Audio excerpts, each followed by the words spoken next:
remote work has created an environment where many of us find a lot of challenges in A, getting people to come back to the office, or B, operating in an environment where you're completely virtual or you're hybrid.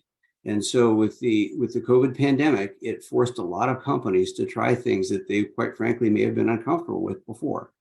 We, for example, would never have done a virtual company, but we're 100% virtual now.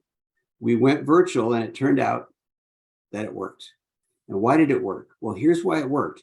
The thing that I would like to really emphasize is that virtual work doesn't create a bad culture. It reveals it. Having the great resignation and a lot of turnover is not going to create a bad culture. It's going to create an environment where a bad culture can perpetuate. And so the essential thing when you look at virtual work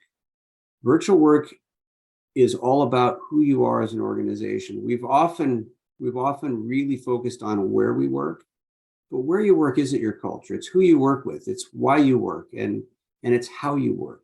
And that's portable. You can port a good culture to any environment, whether it's virtual, hybrid, or in a physical building. The culture is the people and how you work together.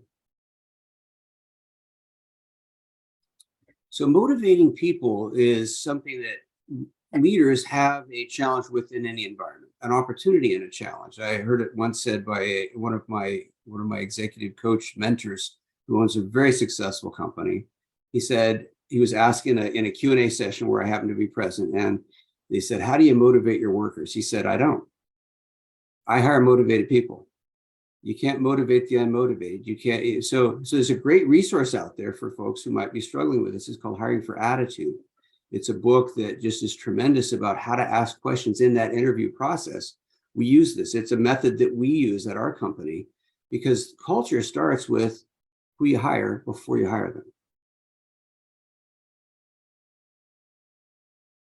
Well, what's interesting, a virtual environment is all about people. So is a building with people in it. Everyone loves to talk about the new normal as if there's no going home again.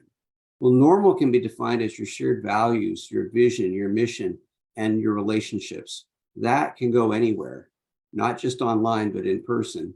And it's all about who you are as a company, because culture is to a company what character is to an individual. Character is, my reputation is who you think I am, but my character is who am I when no one's looking?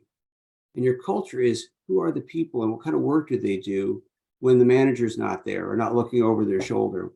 Who are they in that environment? That's your culture.